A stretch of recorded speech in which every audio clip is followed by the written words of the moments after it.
This is J. Krishnamurti's fifth public talk in Saanen, 1968. I hope you all like the idea that we meet next year in August. And there'll always be, at least for the next 5 or 10 years, Saanen gatherings.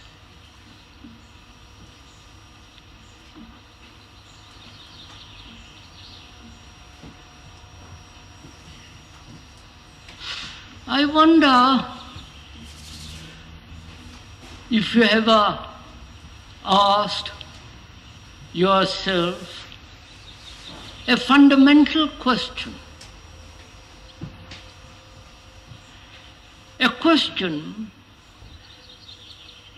that, in the very asking of it, indicates a depth of seriousness, the answer of which does not necessarily depend on another or any philosophy or any guru and teacher and so on. I would like to ask this morning one of those serious fundamental questions.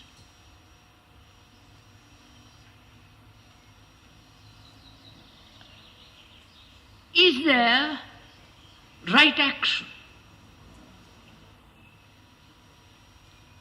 which is right under all circumstances?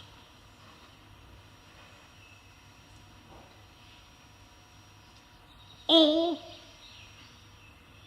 there is only action and no right or wrong action?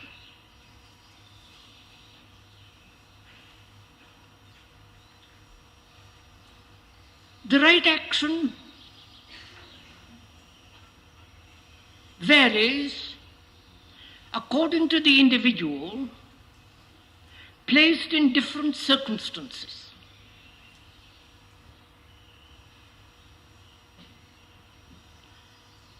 The individual as opposed to the community.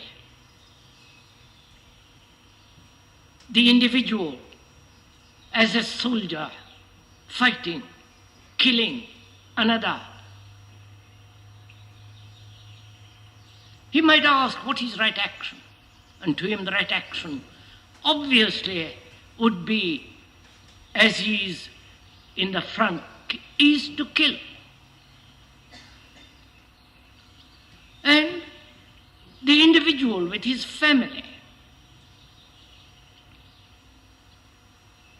enclosed within the four walls of the idea of mine and my family, my possessions, to him there is also a right action.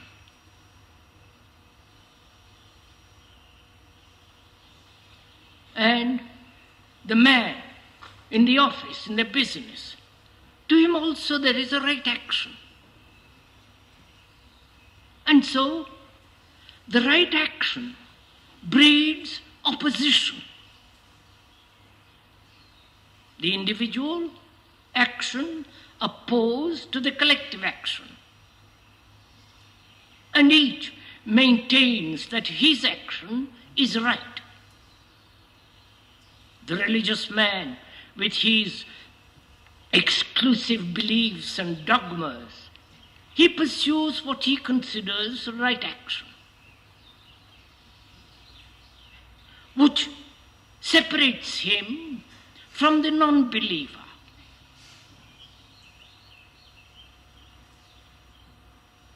From those who think or feel in an opposite to what he believes.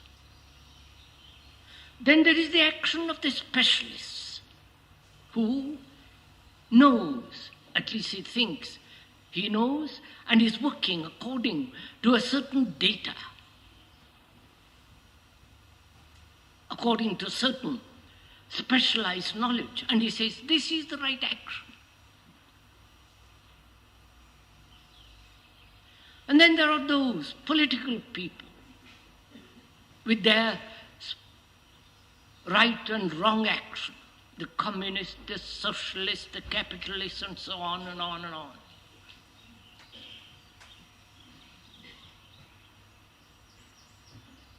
And there is this whole stream of life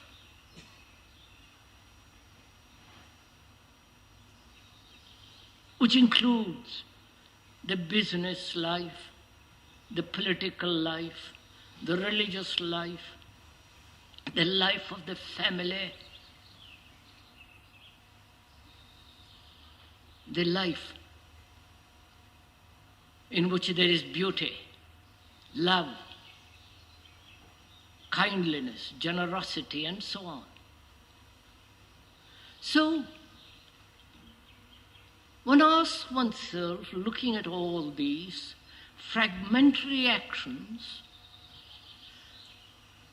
which breed their own opposites,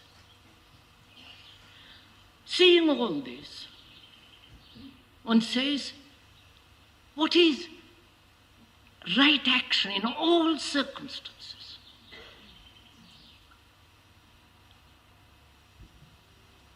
Or there is only action, not right or wrong. Which again is a very difficult statement even to believe or to make.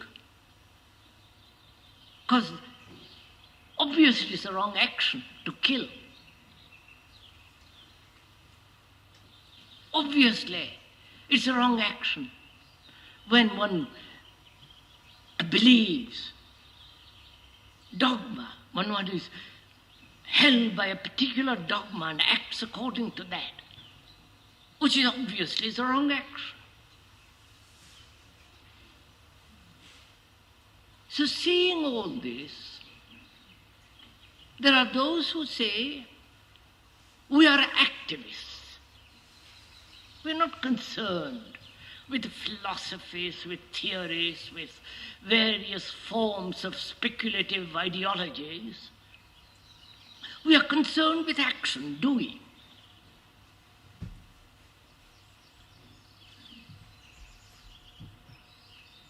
And there are those who withdraw from the doing into monasteries, retire into themselves and go off into some paradise of their own, or spend years in meditation, thinking to find the truth, and from there act. So, observing this phenomena, opposing actions, fragmentary actions, each saying, we are right, this is the right action. This will solve the problems of the world.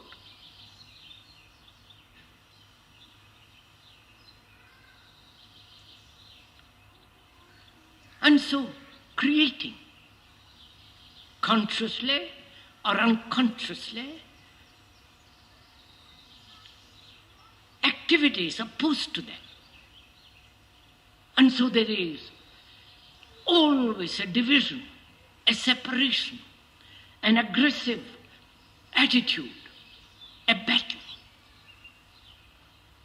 The right action breeds conflict. As one observes, the right action being according to a certain formula which each individual or the community or the society has.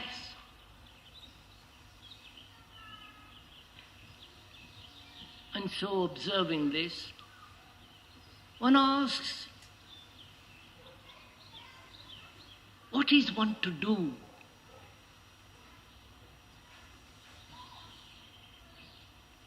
Not only action with regard to the collective. What to do in a world that is really appalling, brutal. A world where there is such violence, such corruption, where money matters enormously, for which one is willing to sacrifice another. In a world that's seeking power, position, prestige, fame, each man wanting, struggling to assert, to fulfill, to be somebody.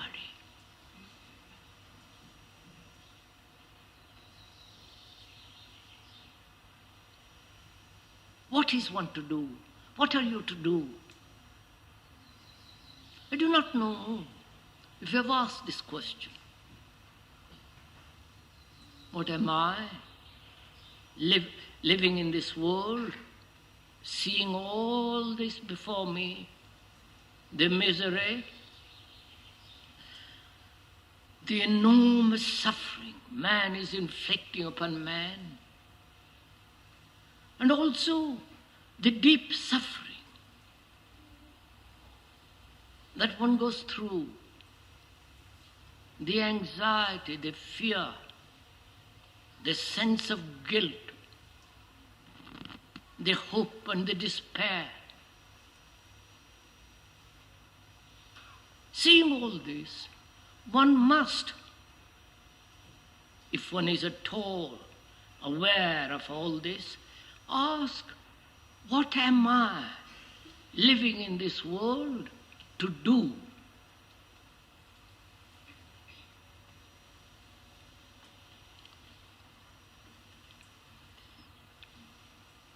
How would you answer that question? Not me. If you put that question to yourself in all seriousness, and therefore, when you put a question very, very seriously, it has an extraordinary intensity and immediacy.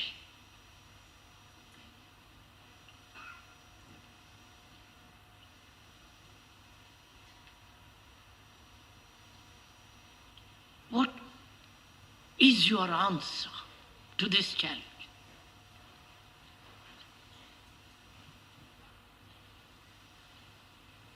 So one asks,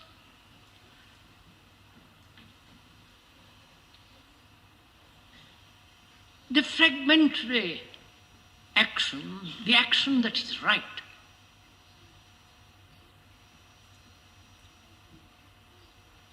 does lead to contradiction, to opposition, to separateness. And man has pursued this, calling it morality, a behavior pattern, a system in which he is caught and conditioned by that system.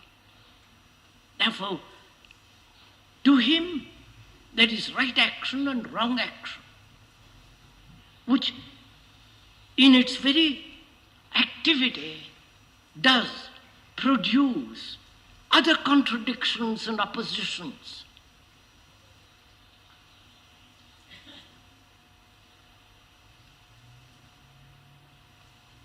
So one asks oneself, is there an action which is neither right nor wrong, only action?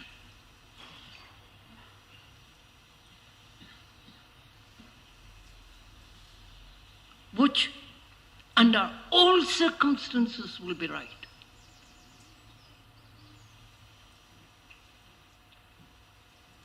And that is what we're going to find out, if we can, this morning.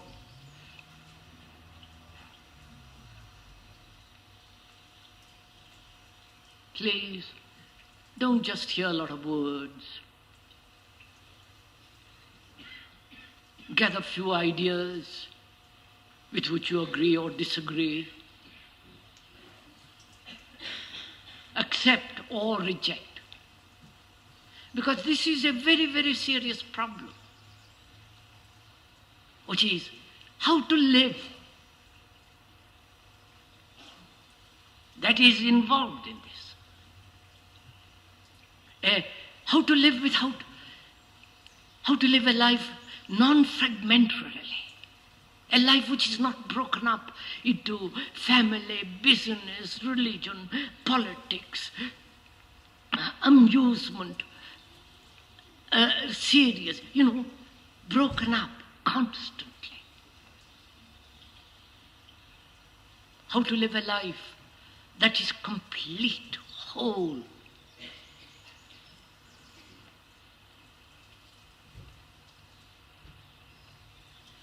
I hope you're asking the same question of yourself.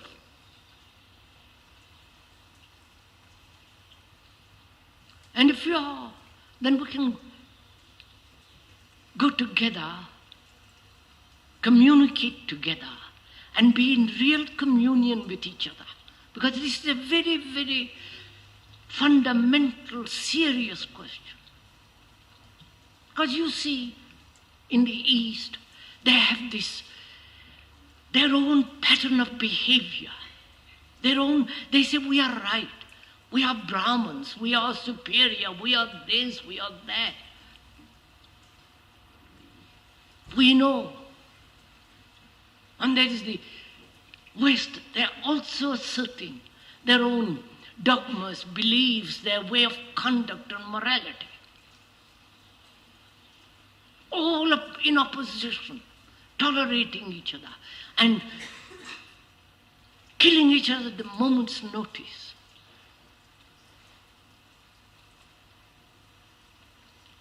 So we are asking, is there a life of action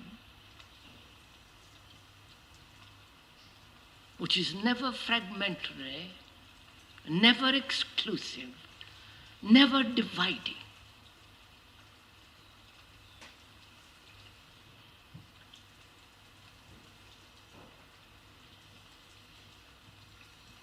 Now, how will we find out?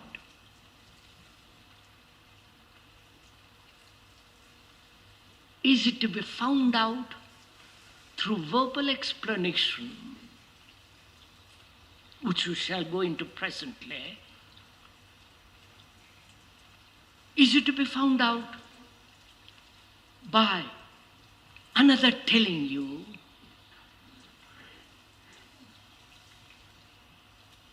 Is it to be found out because you're so tired, exhausted, heartbroken because you have never acted completely, and therefore out of weariness and despair, you want to find the other?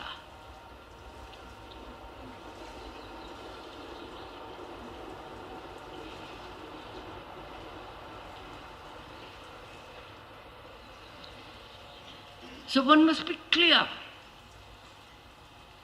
with what motive you are asking this question.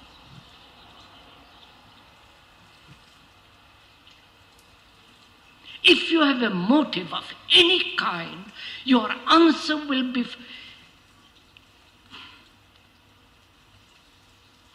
have no meaning whatsoever, because the motive dictates the answer.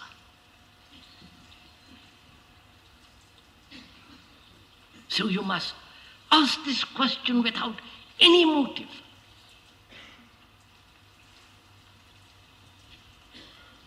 Because it's then only truth is to be found, the truth of anything. So, in answering this question, in putting this question, you're going to discover your own motive for putting that question. Please do find out, go into it as we are talking. And if you have a motive, because you want to be more happy, you want peace in the world, because you have struggled for so long, or every action has bred such contradiction in you, being exhausted, broken, you say, there must be an action.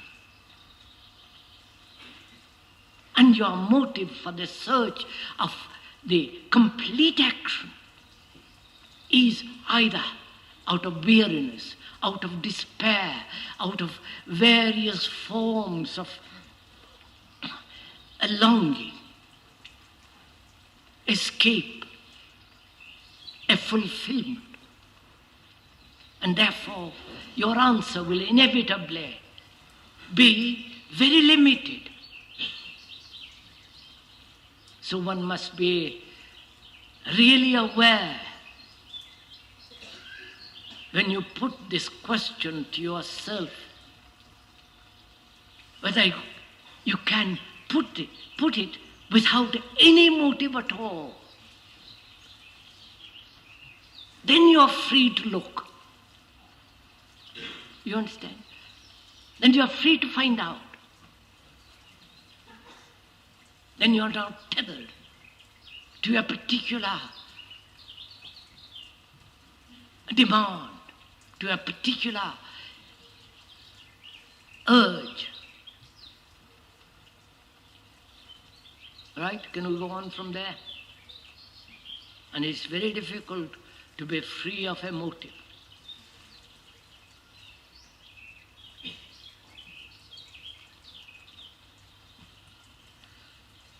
So what is action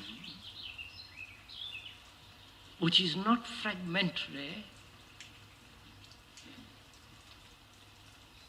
which is neither right or wrong, and therefore will not create opposition?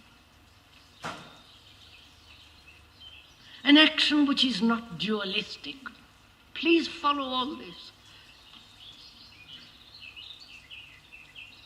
And therefore, an action in its very activity breeds conflict, contradiction.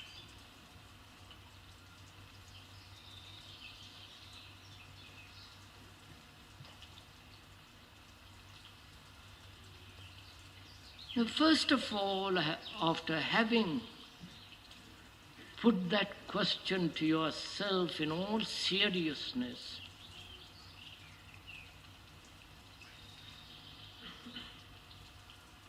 how are you going to find out?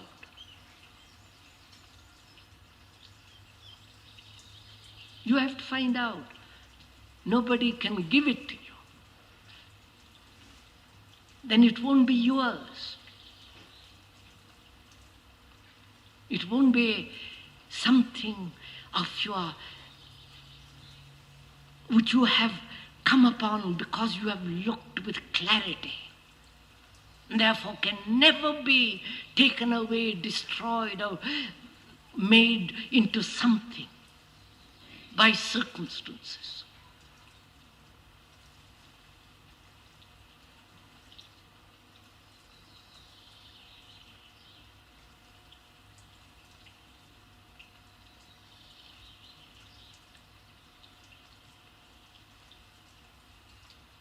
You know, in asking this question,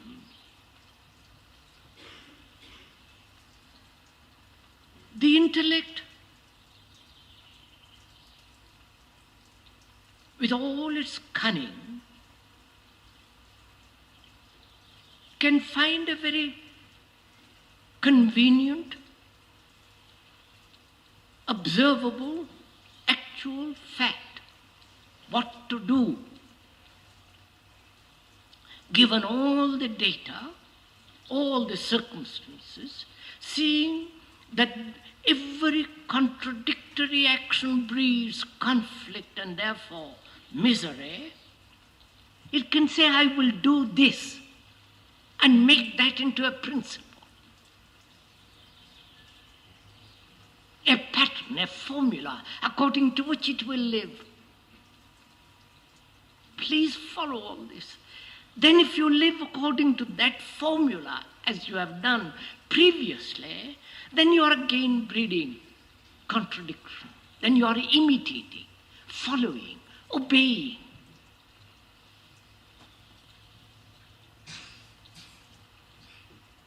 Therefore, to live according to a formula, to an ideology, to a foreseeable conclusion,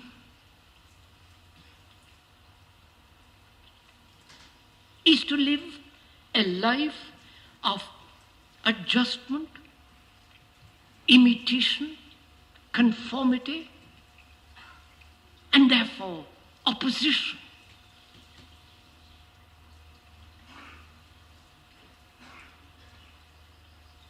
And when there is opposition, a duality, then there is endless conflict and confusion. Right? So the intellect cannot answer this question. Nor can thought.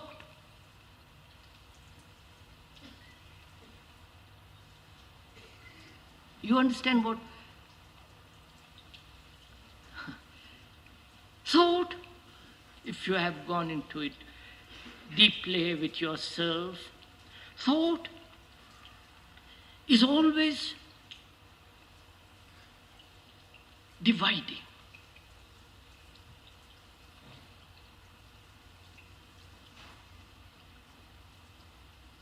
Thought can never bring about a unity of action.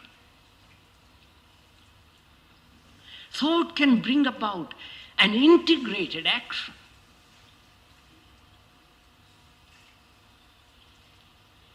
And any action that is the outcome of thought through integration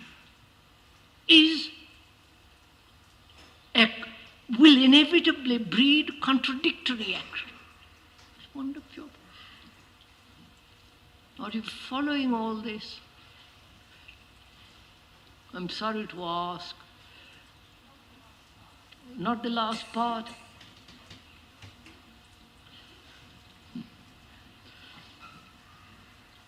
I think we better take a breather, don't you?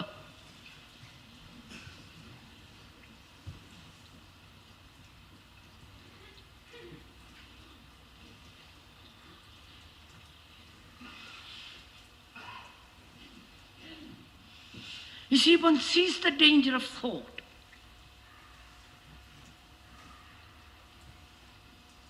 Thought, which is the response of memory, experience, knowledge, tradition, and so on. Therefore, thought, which is the past, or the response from the past, can lay out a way of life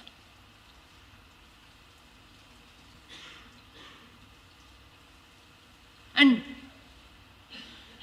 force itself to conform, imitate the pattern, the formula which it has invented or created ideologically. Right? And that breeds inward conflict, because in that there is right and wrong, what is true, what is false, what should be, what is not, and what might have been, and so on and on.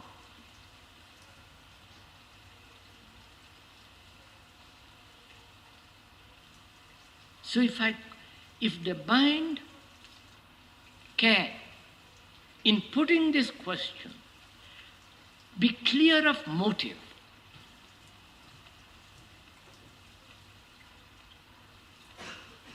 be clear of the danger of the intellectual perception and conformity to an ideology which it has invented, then we can begin to ask this question, and the answer will be entirely different.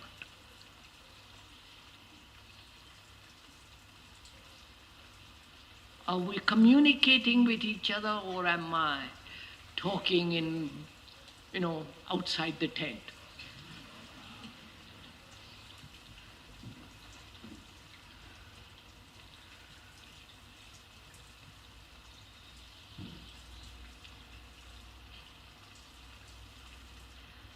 What we are saying is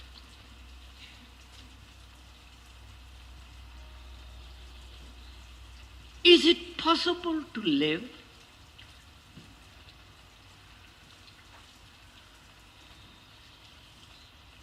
so completely, so wholly,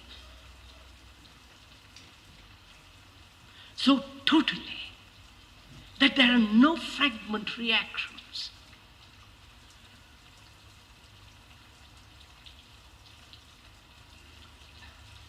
Because as one observes, life is action.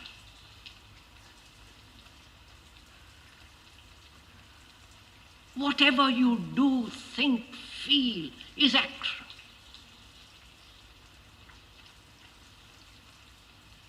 Life is a movement, an endless new movement,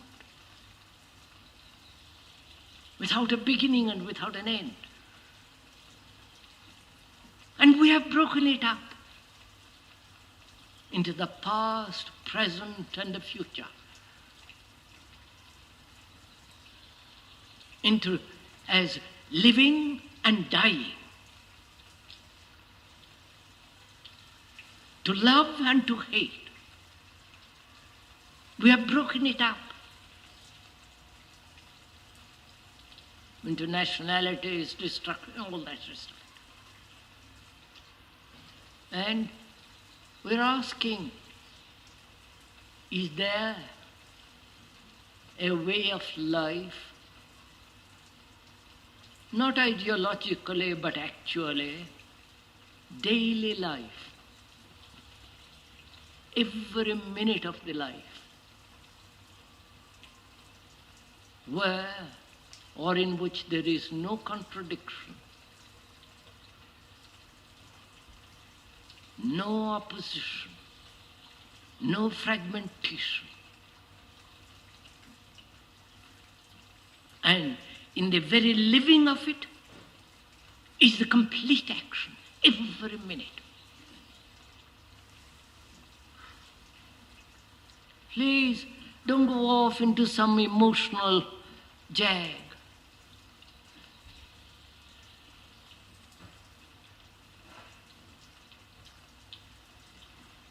Now what are we going to do after putting all this very clearly, as clearly as one can?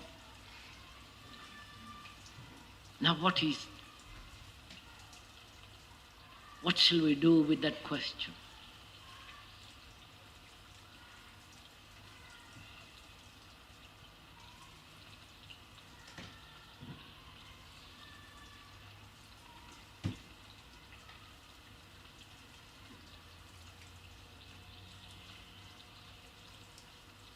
Have you ever considered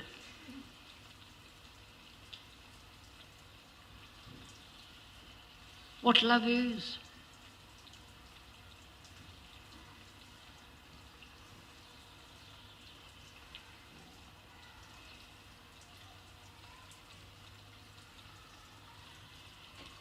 Is love this torture? It may be beautiful at the beginning when you tell somebody, I love you. But it soon deteriorates into every form of cunning, possessive, dominating relationship.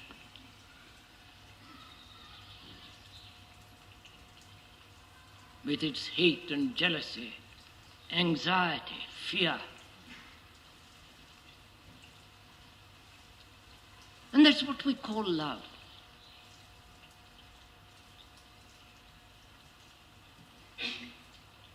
Love is pleasure and desire, the pleasure of sex and the urge of that desire maintained by thought, chewing over that particular pleasure day after day. And that's what we call love. The love of the country, the love of God, the love of fellow man, which we don't mean a thing, all that means absolutely nothing. Those are just ideas. And when we talk about the love of neighbor in the church or in the temple, we don't really mean it. We are hypocrites because we go out on Monday morning and destroy your neighbor in business.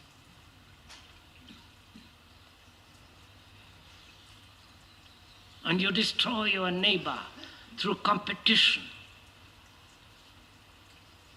You destroy your neighbor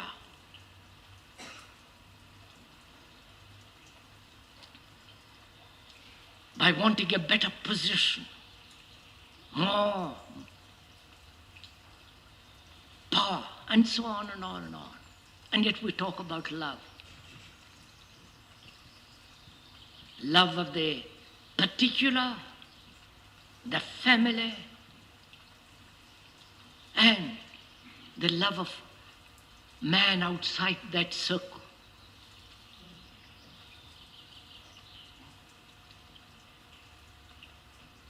The love of possessiveness.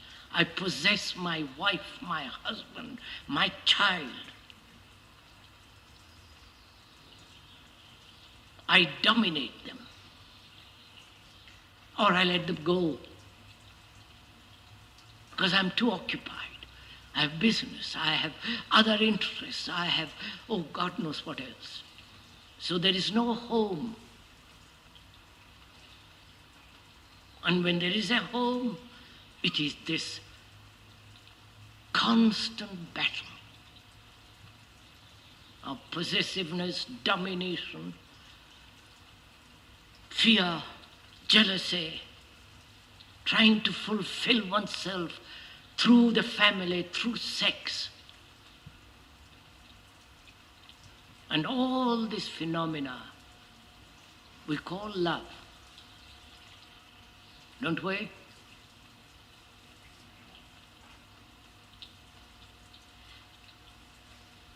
I don't think we are exaggerating. We are merely stating the fact. May not like it, but it is there. And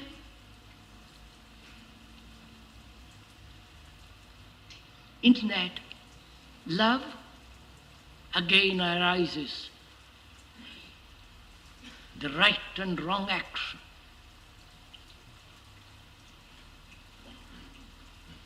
Which breeds again various forms of conflict. Now, is all that love?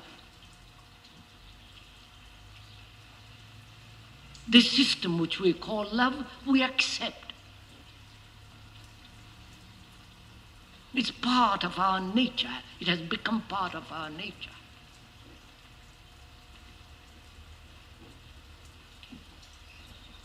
We instinctively follow this structure.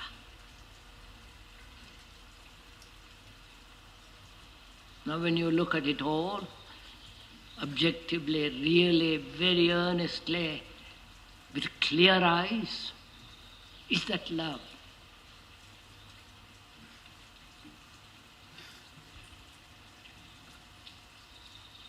Obviously, it's not.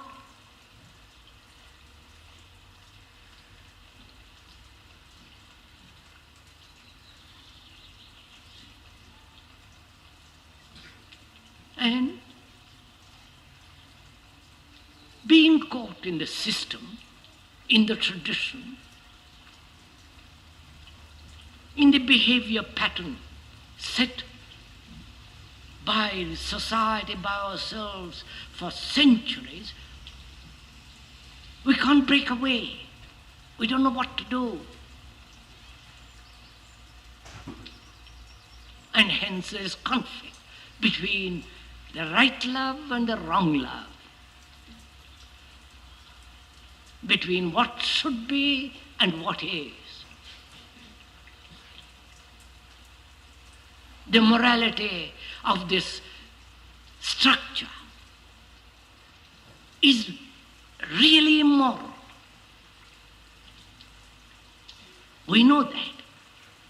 And yet we create another ideology and therefore conflict, opposing the structure.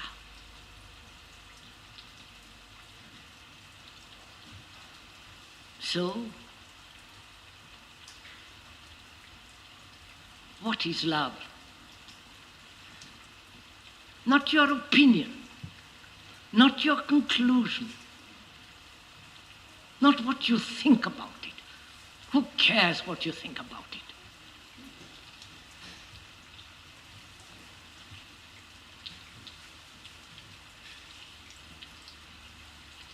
You can only find out what it is when you completely be rid of the structure. The structure of jealousy, domination, hate, envy, the desire to possess, the structure of pleasure.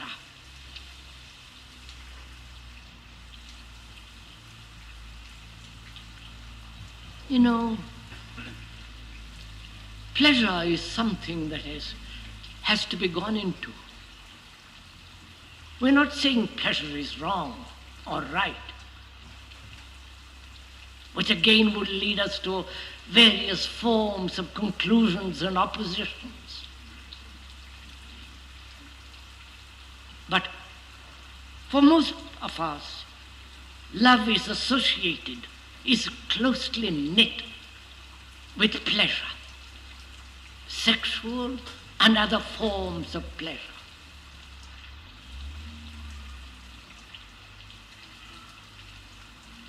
And if love is pleasure, then love is pain.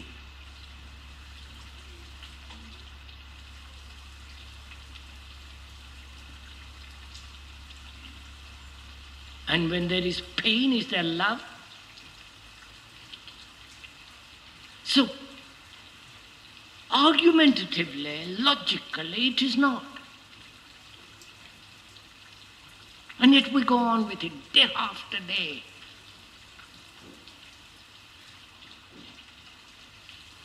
And can one break away from the structure, the tradition, the thing in which we are caught, and find out or come upon that state of love which is none of this? It's beyond the tent, outside the tent. It's not within the tent. The tent is ourselves.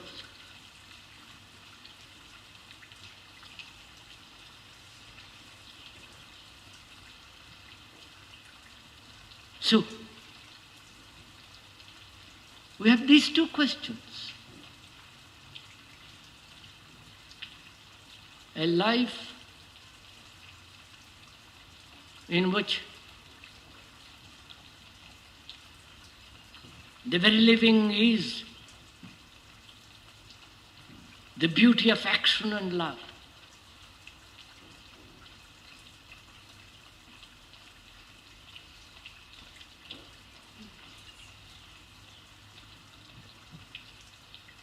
And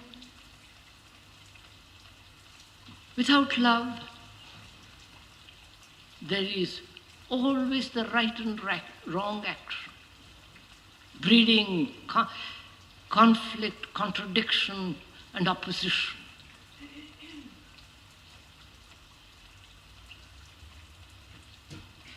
And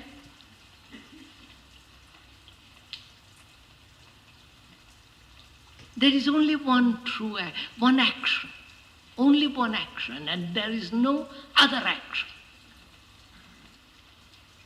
which is the action that comes out of love, and therefore never contradicting, never breeding conflict.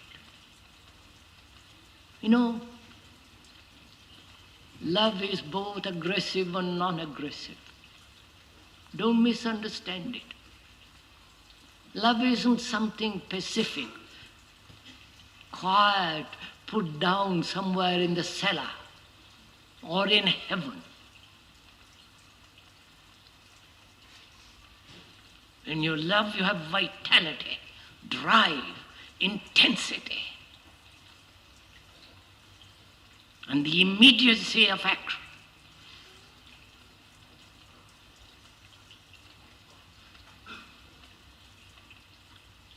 So,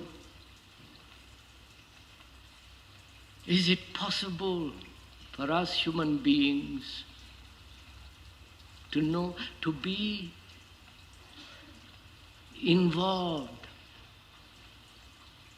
in this beauty of action which is love?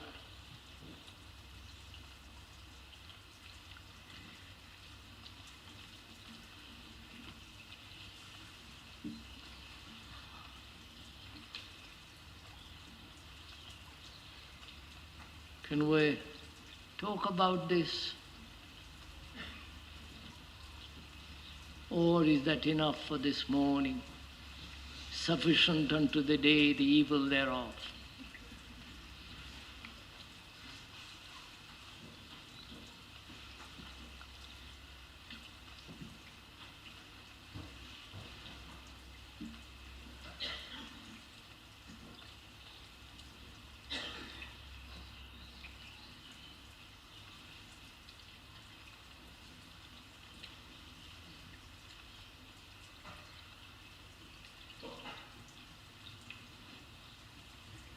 Really, it would be quite extraordinary, wouldn't it? If all of us here in this tent, or what it may not be, in this structure, in this building,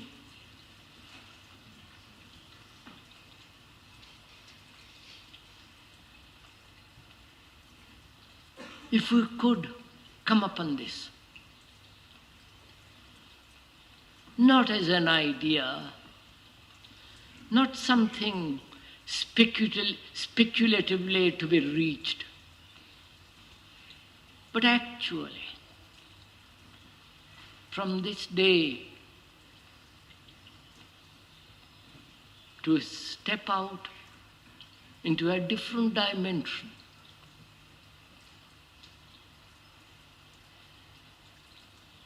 and live a life so whole, complete, so sacred. Because such a life is the religious life.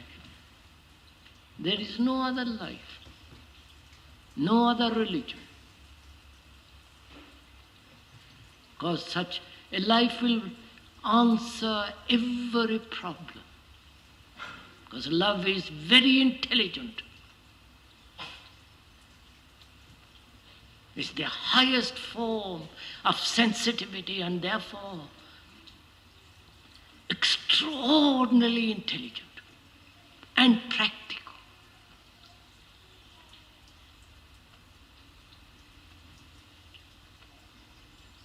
And because there is love, there is humility.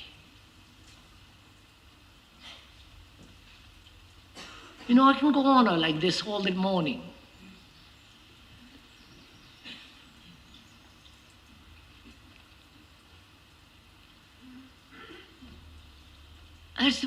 That's the only thing that's important in life.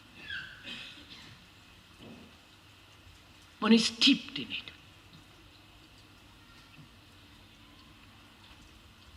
One lives it, or you don't.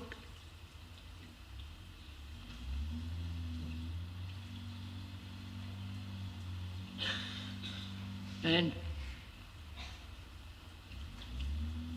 if we could, all of us, come into this naturally, easily, without any conflict or effort, then we are living a different life. A life of great intelligence, sagacity, clarity. And it is this clarity which is a light to oneself. This clarity solves all problems. Right, that's enough, isn't it?